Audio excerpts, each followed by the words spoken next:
E o campeão é na Rádio Observador. Vamos falar de desporto nos próximos minutos, dos temas que estão a marcar esta segunda-feira, 6 de janeiro, dia de Reis. Não tenho comigo os Reis Magos, tenho 4 companheiros que me vão ajudar a analisar tudo isto. Bruno Roseiro em estúdio, a quem se junta também o Augusto Inácio, Gabriel Alves e o Pedro Henriques. Muito bom dia a todos. Bom dia. Bom dia. Vamos lá então ao menu de hoje. Amanhã arranca o primeiro jogo das meias finais da Taça da Liga. Sporting Futebol Clube do Porto, apito inicial marcado para as 7h45 da noite. Na quarta, a Benfica Sporting Clube de Braga. Para já, e numa ronda rápida, vamos deixar a grande divisão para amanhã. Mas, Bruno Roseiro, há novidades do lado do Sporting, boas novidades, podemos dizer. Gonçalo Inácio voltou aos treinos e pode ser opção para Rui Borges. Já nos Dragões, más notícias, continuamos com as ausências de Francisco Moura e também Gruites. Gonçalo Inácio pode trazer alguma tranquilidade que falta à defesa do Sporting, isto olhando, por exemplo, para os últimos 5 jogos oficiais, 7 golos sofridos.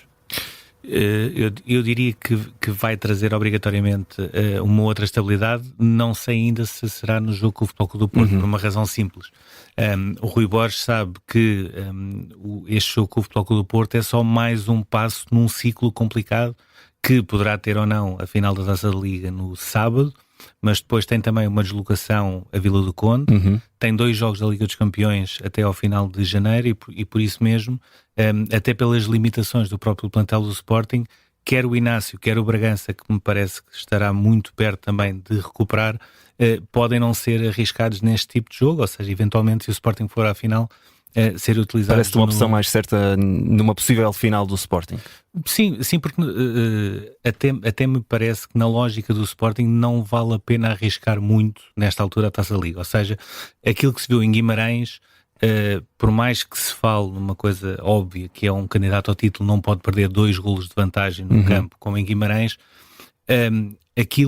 a maior ilação que eu acho que se deve tirar é Rui Borges ainda paga um bocado da fatura de 1 mês e meio de João Pereira. E qual é essa fatura? É aos 60 minutos ter essa vantagem e fisicamente a equipa quebra. Em termos físicos, não tem nada a ver a equipa do Sporting hoje do que, por exemplo, em novembro, que era o Braga a correr para trás e o Sporting a correr para a frente e a conseguir virar um jogo de 2-0 para 4-2. E depois, por um outro lado, um Sporting que, em termos anímicos, ao mínimo abanão, tudo parece cair. E isso também justifica os 3 golos sofridos em 15 minutos.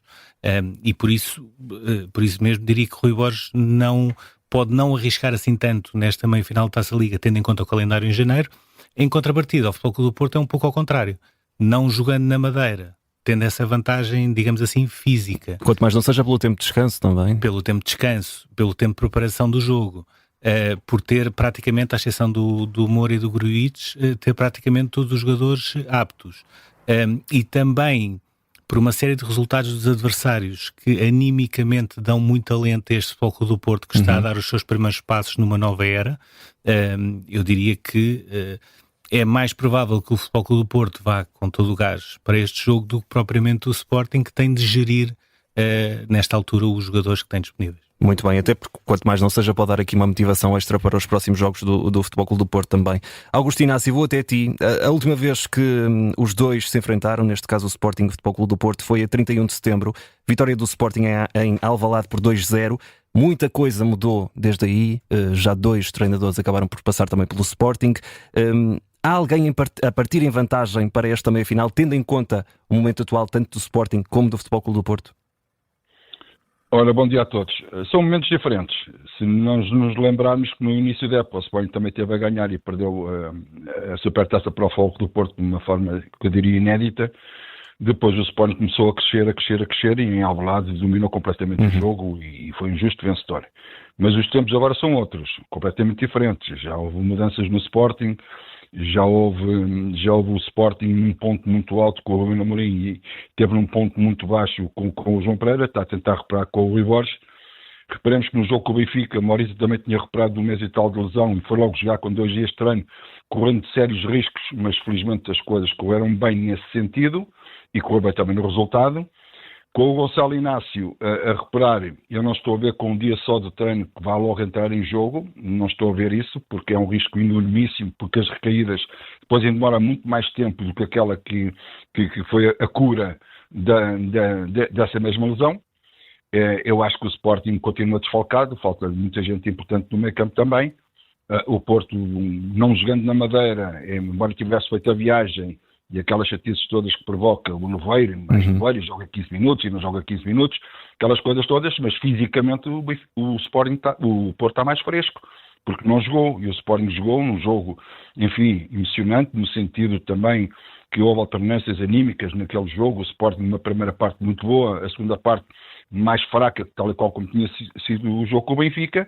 O Sporting não aguenta aquele ritmo durante 90 minutos, nem 70, quanto mais 90, e o Sporting tem que ter algumas precauções neste jogo, porque olha para o banco, também não vai ter grandes alternativas, e o Porto está em crescendo, está a ficar uma equipa mais madura, há 5 jogos não sofre golos, está a ficar mais confiante, sabe-se ganhando ao Nacional, fica à frente do campeonato. Tudo isto ajuda psicologicamente a que os jogadores fiquem mais fortes e acreditem mais em si. Por isso, acho que o Porto tem mais vantagem neste jogo do que o Sporting. E Gabriel Alves, falando aqui desta confiança que fala também o Augusto Inácio, o Porto tem vindo a ganhar ao longo do tempo, e também há esta questão da possível liderança no campeonato, se vencer o jogo que tem atraso, com o Nacional. Podemos dizer que os Dragões estão a ganhar a confiança que não tinham. Já tivemos um Sporting muito forte, depois tivemos um Benfica que conseguiu também equilibrar as coisas. Agora é o Futebol Clube do Porto que está aqui a correr atrás do prejuízo e a mostrar trabalho. Boa tarde. As situações, as vicissitudes de uma temporada, de uma campanha, de uma época, o Futebol Clube do Porto já foi muito criticado, entrou para este campeonato e para esta temporada sob muitas reticências. O treinador já, enfim, foi posto em foco por muitas e variadas e diversas razões, muitas delas não as melhores.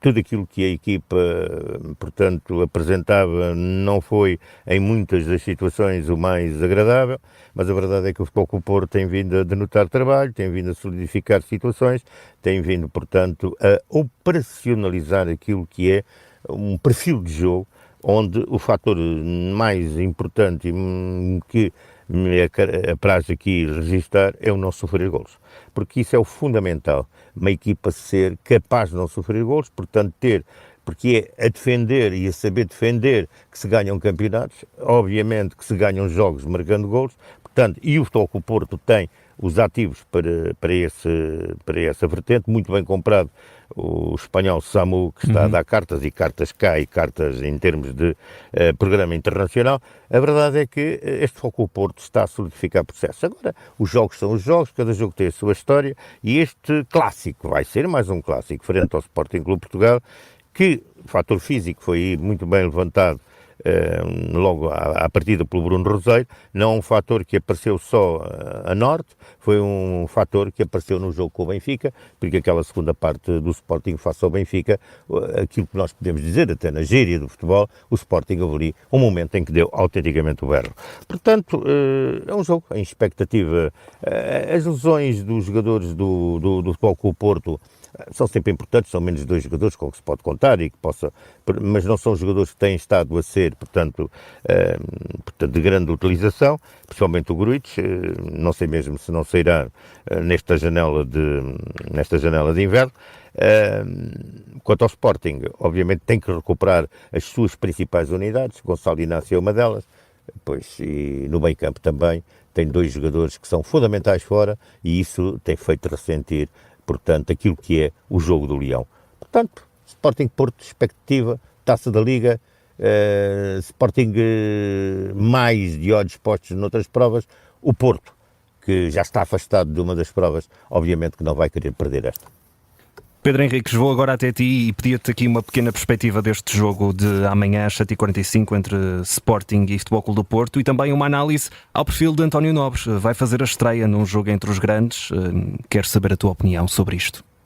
Sim, eu mais do que falar do Sporting Porto, eu gostava, se não te importas, de falar da Final Four, que acho que é mais abrangente nesta perspectiva, onde inclui obviamente o Sporting Porto, tem que passar por aí.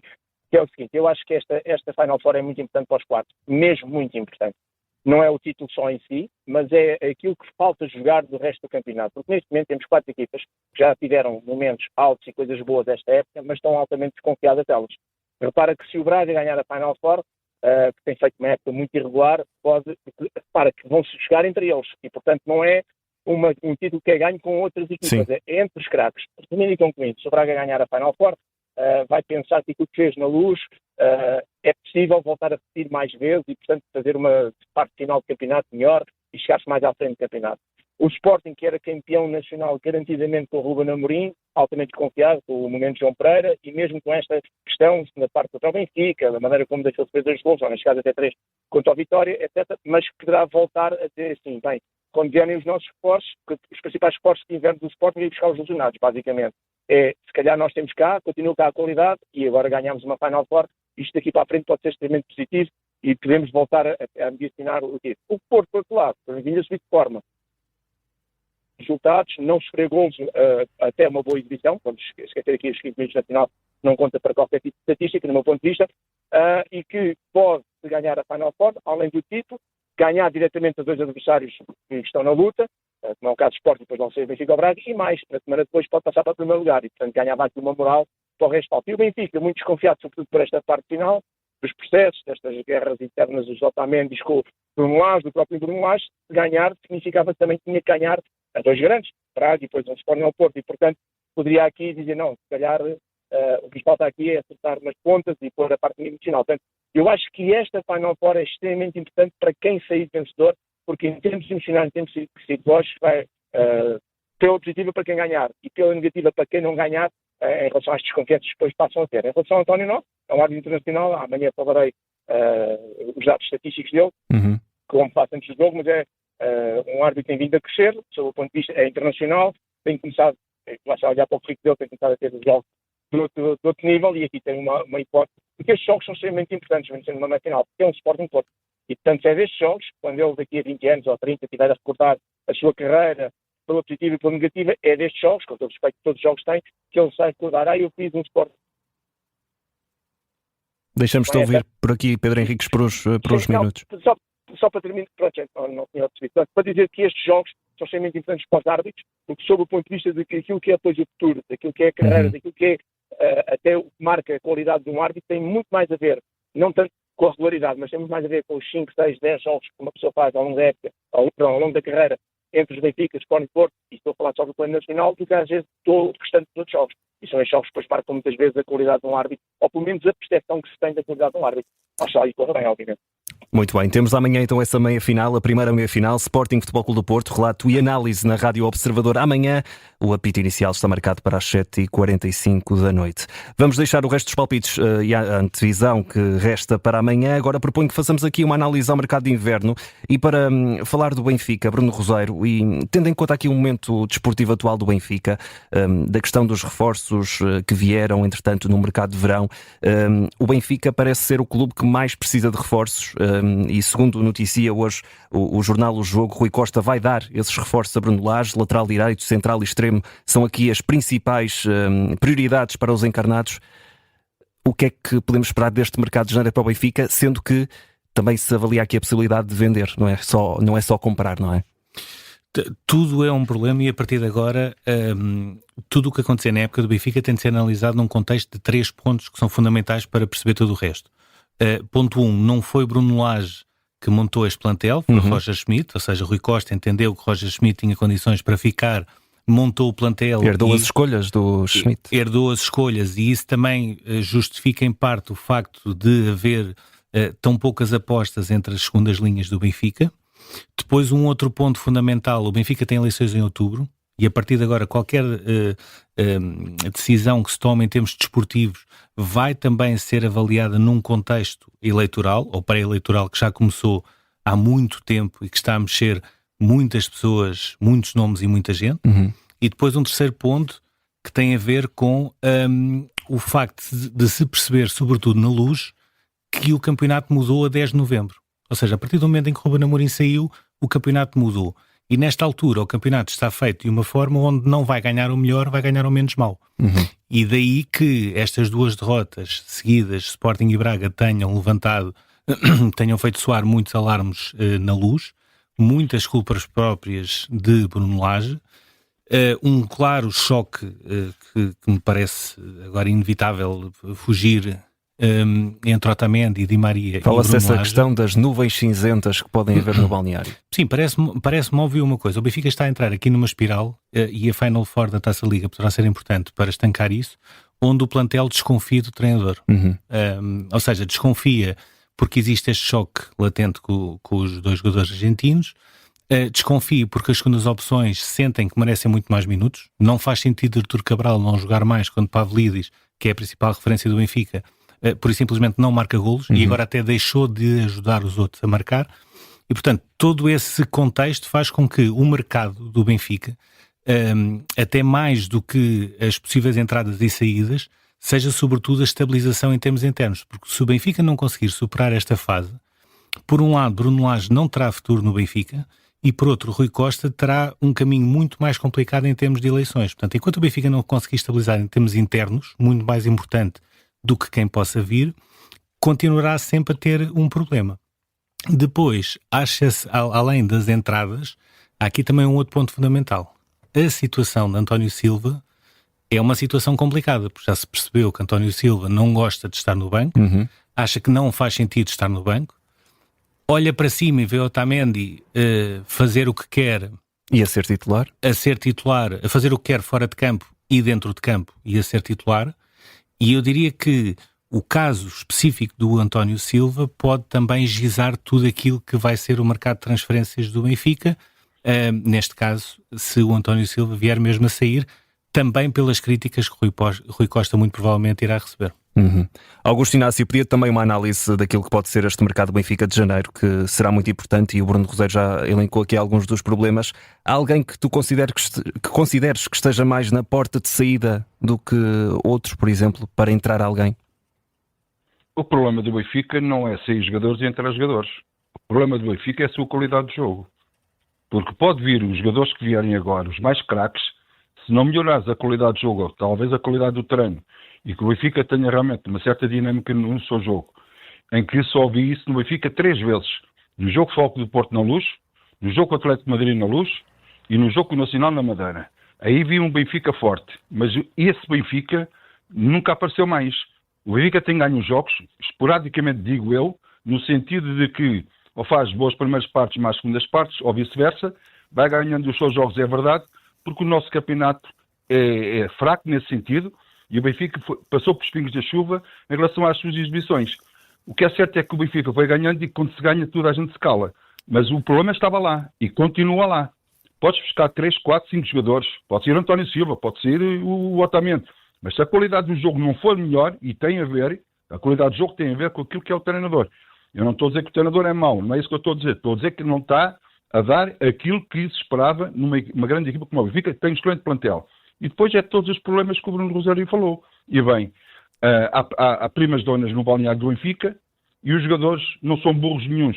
Aqueles que trabalham todos os dias, aqueles que querem oportunidades, olham e veem que, por muito que eu trabalhe, não vou ter oportunidades, esqueçam que esse jogador depois fica com a cabeça noutros lados e quer sair dali o mais rapidamente possível. Então, o Silva é um deles.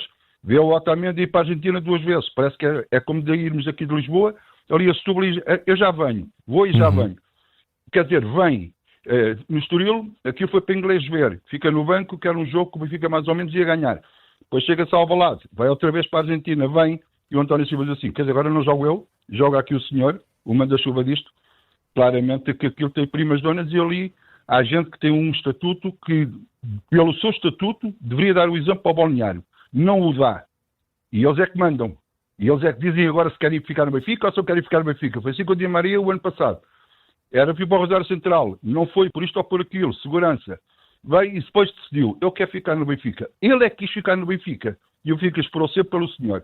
E agora claramente está a acontecer a mesma coisa. Por isso o Benfica tem aqui um grande problema. É um problema de liderança de balneário, um problema de liderança do clube e um problema daquilo que é a exigência de um grande clube como o Benfica tem que ter. E os jogadores não se sentem com essa exigência porque o treinador simplesmente tem 12, 13, 14 jogadores e não tem mais. Não tenho muito mais tempo, tanto para o Pedro Henriques como para o Gabriel Alves, mas queria perguntar se queriam acrescentar alguma coisa a este tema e falando aqui também da questão dos reforços, se Rui Costa e Bruno Lage deviam primeiro resolver os problemas dentro do plantel e não olhar tanto para o mercado primeiro. Dou cerca de 30, 40 segundos a cada um. Olha, posso começar eu. no balneário do Benfica, e bem, pergunta o Inácio, há primas donas porquê? Porquê é que há lá primas donas? Ponto 1. Segundo, Bruno Lage herdou as escolhas do Roger Schmidt, mas foram as escolhas do Roger Schmidt. Já alguém foi perguntar ao Roger Schmidt como é que foi feita a aquisição de reforços para o Benfica no seu tempo? Era uma pergunta curial para perguntar ao alemão, pois ele responderá se quiser ou não. Segundo, António Silva, sim, António Silva, mas as exibições do António Silva têm sido tão boas e meritórias, quer na Seleção Nacional, quer ao nível do Sport Lisboa e Benfica. É um jogador que continuou a progredir, como mostrou numa determinada altura, ou estagnou, e vale os tais 100 milhões de que falam. Olhem, vejam lá quanto é que é o mercado dos centrais por aí fora, jovens muito mais promissores do que ele. Portanto, estas são questões. E depois, as compras bem. O Benfica não comprou tantos jogadores promissores, tanta gente que era tão boa, eram só estrelas. Porquê é que Renato Sanches foi comprado? Porque é uma estrela? Ora bem, fica aqui uma pergunta. Mais. Pedro Henriques, e aproveito também depois já para pedir a tua nota de campeão.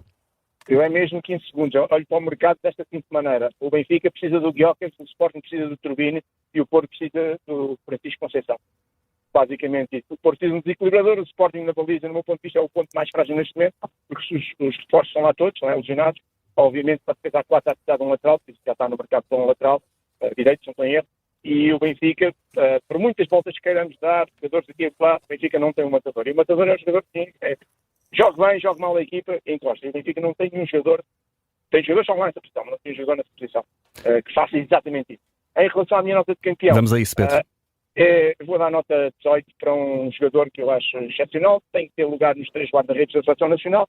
É só ver o jogo do Farense ontem, é só ver o que ele fez ao minuto 96. Exatamente. Aquilo é uma coisa impressionante. Aquilo não é um azar, nem um acaso, nem uma bola. Vejam a defesa do Ricardo Neto, vejam o que o Beck fez ontem. É uma coisa impressionante. Este guarda-redes merece claramente estar nos 3 jogadores da nossa seleção. Não o colocarem lá é só um erro de caso. Nota 18, enfim, se calhar se tivesse o Benfica no corpo ao Sporting, se calhar também estou a cometer o mesmo erro, estaria a dar nota 20, mas enfim, é o futebol que temos.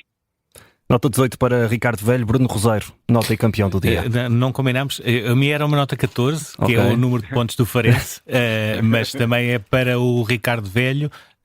Acho que aquela defesa no final do jogo é uma coisa do outro mundo. Por acaso até acho que depois o lance até foi anulado, mas pronto, mas merecia continuar até por essa defesa. E também aqui o Patrick Sequeira, que é um guarda-redes do Casa Pia, que para mim é uma equipa que está a crescer muito sem as pessoas. Temos falado diversas vezes aqui no campeão.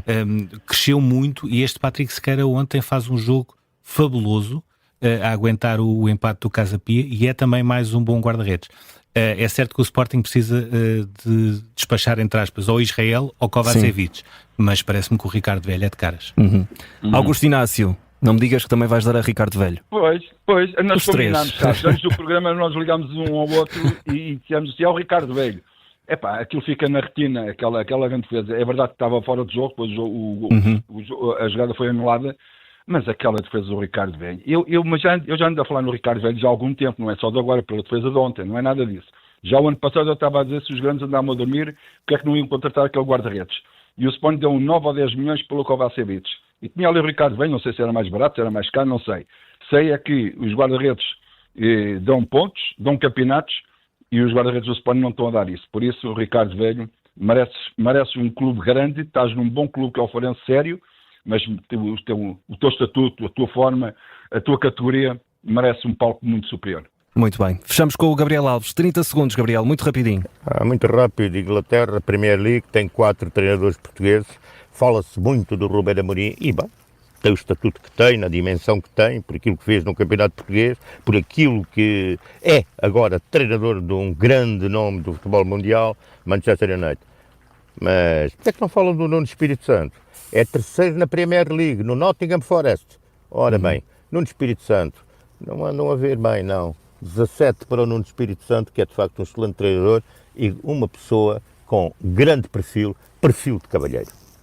E fechamos assim a edição de hoje de E o Campeão é. Obrigado a todos. Amanhã estamos de regresso à mesma hora, depois do 12:30.